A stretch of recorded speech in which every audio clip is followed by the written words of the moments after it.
Assalamualaikum warahmatullahi wabarakatuh. Alhamdulillahirabbil alamin wassalatu wassalamu ala asrafil anbiya'i wal mursalin sayyidina wa maulana Muhammadin. Asyhadu an la ilaha illallah wa asyhadu anna Muhammadur Rasulullah. Allahumma shalli ala sayyidina Muhammad wa ala ali sayyidina Muhammad. Rabbi shrah li sadri wa yassir li amri wahlul 'uqdatam min lisani yafqahu qawli, amma ba'du. Saudara-saudaraku yang dimuliakan Allah Subhanahu wa taala, sahabat-sahabat yang dicintai Allah insyaallah, bagaimana kabar sore hari ini? Mudah-mudahan semuanya dalam keadaan sehat ya. Alhamdulillah kita dipertemukan kembali oleh Allah Subhanahu wa taala dalam keadaan semuanya insyaallah dalam keadaan sehat yang hadir. Namun bagi yang sedang sakit, ya jangan khawatir, karena sakit kita ini kalau kita bersabar maka akan menjadi penggugur dosa-dosa kita semuanya insyaallah. Baik saudaraku yang dimuliakan Allah Subhanahu wa taala, kita bersyukur sama Allah. Allah berikan kepada kita semuanya keluasan rizki. Rizki dalam artian pada saat ini kita diberikan kesehatan, pada saat ini kita dikasih waktu, dikasih umur, itu rizki. Bukan hanya berupa duit, ya, bukan hanya berupa harta yang banyak, tapi rizki berupa nafas, rizki berupa kesehatan, rizki berupa keluarga yang cukup. Alhamdulillah, itu rizki yang sangat besar. Allah yang maha kuasa, kita bersyukur kepada Allah Subhanahu wa taala. Allah yang awalun, ya, yang awal, yang tiada akhir. Allah ini memiliki sifat-sifat yang sangat mulia sesuai dengan nama-namanya dalam Asmaul Husna.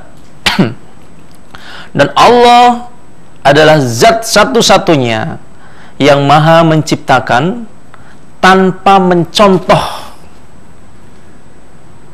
segala yang ada di dunia ini, dan segala yang diciptakan tidak pernah mencontoh dengan siapapun, karena Allah awalun, awal.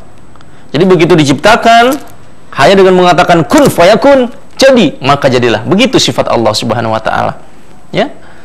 Jadi bersyukur kita, Masya Allah, kita punya Allah ini luar biasa. Bayangkan kalau kita jalan-jalan ke pantai, kita bisa melihat bagaimana kemahabesaran Allah Subhanahu wa taala. Dari lingkungan kita, daerah sekitar kita, tempat tinggal kita, luar biasa. Kalau kita ke laut, ya, jumlah ikan yang di dalam laut ini banyaknya luar biasa, jutaan, ya, ratusan juta. Setiap hari dikeruk, diambil, tapi tidak pernah habis. Kenapa? Karena Allah maha menjamin di dalamnya. Bayangkan, jutaan ikan yang sebanyak itu, Allah maha menjamin rizkinya. Tidak ada satupun yang merasa kekurangan di dalam lautan itu, ya. Makanya subhanallah, laut-laut yang ada di seluruh dunia ini semuanya mengandung ikan, dan semuanya Allah jamin rezekinya. Insyaallah ya, kita pun akan dijamin rezekinya sama Allah Subhanahu wa taala. Jadi kita patut bersyukur. Salawat beserta salam semoga tercurah kepada junjungan kita Nabi Agung Muhammad sallallahu alaihi wasallam. Nabi Agung yang mengenalkan kita semuanya kepada Allah, zat yang maha khalik, maha hidup, zat yang maha mulia, ya, yang menciptakan segala sesuatu. Tadi saya katakan tidak pernah mencontek, yang menciptakan segala sesuatu tidak ada yang sama. Bahkan Allah pun mampu menciptakan segala sesuatunya pun sama. Inilah kehebatan Allah, ya. Kita bersyukur sama Nabi Muhammad. Terima kasih ya Rasulullah. Kita berselawat, Allahumma sholli ala sayyidina Muhammad wa ala ali sayyidina Muhammad, karena beliaulah yang memperkenalkan kita semuanya tentang Sang Khalik Allah Subhanahu wa taala. Insyaallah ya. Topik kita pada saat ini insyaallah, bagaimana dunia ini adalah tempat ujian. Ini topik kita. Kalau Allah katakan dalam Al-Quran, ya ayyuhalladzina amanu ku anfusakum wa ahlikum naro. Wahai orang-orang yang beriman, ya, jagalah dirimu dan keluargamu dari siksa api neraka. Ini maknanya cukup luas sekali, ya. Allah ciptakan kita semuanya ini untuk khalifah, sebagai khalifah di muka bumi ini, sebagai pemimpin, ya. Seorang anak pemimpin bagi dirinya, ya, bagi mainan-mainannya. Seorang kakak pemimpin bagi adik-adiknya. Kemudian seorang istri pemimpin bagi anak-anaknya, dan seorang ayah, suami, pemimpin bagi istri dan seluruh anggota keluarganya. seorang lurah, pemimpin bagi orang-orang yang ada di kampungnya. Begitu terus berjenjangnya. Seorang presiden, pemimpin bagi seluruh bangsanya. Ya. Dan setiap yang dikatakan pemimpin nanti akan dimintai pertanggungjawaban jawab. Makanya nih, ya, yang saat ini mengaku sebagai manusia, dunia ini, kita ini saat ini hanyalah ujian belaka. Makanya kita flashback ke belakang, ya. Kita ini hidup di dunia, kalau ulama sampaikan, orang-orang pandai sampaikan, cuma mampir sebentar saja. Tidak lama kita ini di dunia ini, ya. Yang lama tuh apa? Akhirat. Apa peribahasanya? Ya, kita hidup di dunia ini, kita belajar dengan pertama kali kita melihat kisah ayahanda kita yang pertama kali diciptakan. Siapa? Nabi Adam alaihissalam, sebagai ayah dari seluruh manusia yang ada di dunia ini. Manusia sebenarnya tempat tinggalnya itu di surga. Ya, Nabi Adam ketika diciptakan sama Allah Subhanahu wa taala, diciptakan, merasa kesepianlah Nabi Adam ini. Ada yang meminta kepada Allah untuk diberikan teman, maka diciptakanlah ibunda Siti Hawa ini dari tulang rusuknya Nabi Adam yang sebelah kiri. Makanya buat para lelaki, coba cek tulang rusuknya yang sebelah kiri, hilang satu yang belum menikah. Ya, kenapa? Karena diciptakan untuk istrinya, menjadi istrinya, yang nanti akan menjadi istri, itulah tulang rusuknya. Ya, ketika sudah diciptakan, maka Nabi Adam ini hidup bahagia di dalam surga.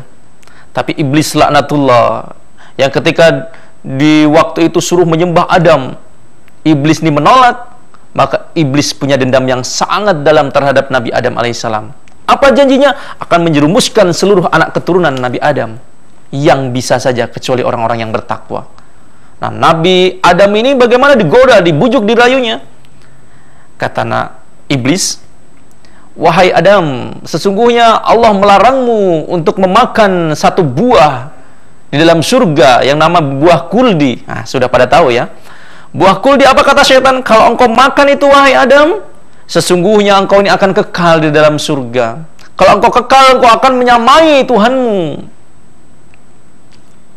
Maka si iblis terus membisikkan kepada Adam, tidak mempan ternyata sama Adam. Akhirnya si iblis mencari cara bagaimana bisa menjerumuskan Nabi Adam. Yang terjadi apa? Punya akal lah si iblis. Kalau si Adam tidak tergoda, maka aku akan coba dengan menggoda istrinya. Kemudian apa?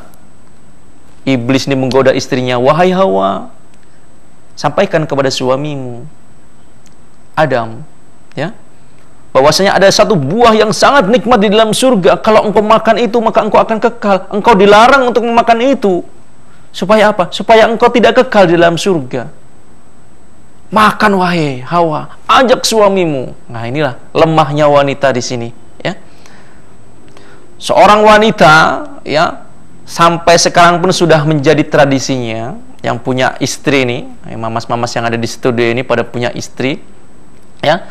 Wanita ini punya jagoannya apa? Satu adalah merengek. Sedangkan wanita itu, laki-laki ini gampang tersentuh hatinya ketika wanita ini sudah menangis.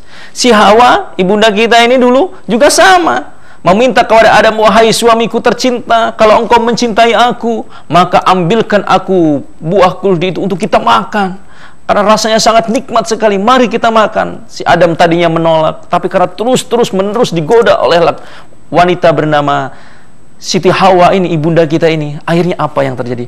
Luluhlah hati seorang laki-laki bernama Adam. Ketika luluh itu, maka syaitan iblis bertepuk tangan gembira. Apa yang terjadi? Adam mendapatkan murka dari Allah Subhanahu wa taala. Yang terjadi apa? Wahai Adam, turunlah engkau ke dunia.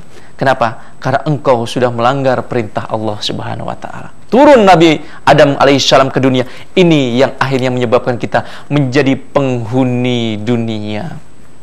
Sesungguhnya apa? Sesungguhnya kita hanyalah mampir doang. Karena tempat kita adalah di surga. Kalau mau kembali lagi ke surga, maka tempat kita adalah di surga. Makanya dunia ini hanyalah sementara saja. Ya. Kata Allah, tidaklah aku ciptakan jin dan manusia kecuali hanya untuk menyembahku. Nah, sudah paham semuanya. Kecuali hanya untuk menyembahku, beribadah kepada aku, kata Allah Subhanahu wa taala. tugas kita cuma itu saja. Jadi mencari rizki, segala sesuatu itu tugas Allah yang memberi. Tugas kita menyembah Allah Subhanahu wa Ta'ala. Bahkan dalam satu riwayat dikatakan bahwasanya sebuah kisah-kisah terdahulu ya, zaman Nabi Musa alaihi salam ini, ya, Allah turunkan yang namanya manna wa salwa dari langit, makanan-makanan dari surga. Kenapa? Karena penduduk umat Nabi Musa ini selalu beribadah kepada Allah Subhanahu wa Ta'ala. Nah, sekarang kita beribadah setiap hari, ya, tekun beribadah setiap hari, maka Allah pun akan jamin rezeki kita, ya. Kalau kita beribadah setiap hari hanya khusus untuk beribadah kepada Allah Subhanahu wa Ta'ala, Allah akan turunkan rezeki la yahtasib, dari arah yang tidak disangka-sangka. Sekali lagi, dunia ini hanya ujian belaka, ya. Tidak lama kita ini hidup di dunia ini, ya. Yang sibuk kerja dari pagi sore, ya, sampai malam lagi lembur. Mati semuanya kita ini. Mati semuanya. Tidak ada yang kebal dengan kematian. Ya, Kang Mas yang ada di studio, kebal dengan kematian? Tidak. Semuanya akan mengalami kematian. Cuma ujian belaka ini. Jadi yang sekarang ini mengalami susah, mengalami pedih, mengalami yang namanya sakit, sudah. Itu hal biasa dalam dunia. Semua pernah merasakan itu semuanya. Dan ketika kita kematian itu sudah datang, yang terjadi apa? Semua pahit-pahit yang ada di dunia ini akan ditinggalkan. Yang miskin akan ditinggalkan, yang kaya akan ditinggalkan, yang banyak harta ditinggalkan, yang nggak punya harta pun akan ditinggalkan. Jadi jangan khawatir. Tapi permasalahannya adalah ujian yang sebentar ini di dunia, kalau tidak kita bisa manfaatkan sebaik-baiknya, maka ini akan membawa efek jangka panjang selama-lamanya di akhirat. Jadi kita harus gunakan waktu yang singkat di dunia ini untuk hal-hal terbaik yang Allah persembahkan untuk kita semuanya. Ya, insya Allah nanti di segmen kedua Suratna akan hadir kembali buat kita semuanya, insya Allah.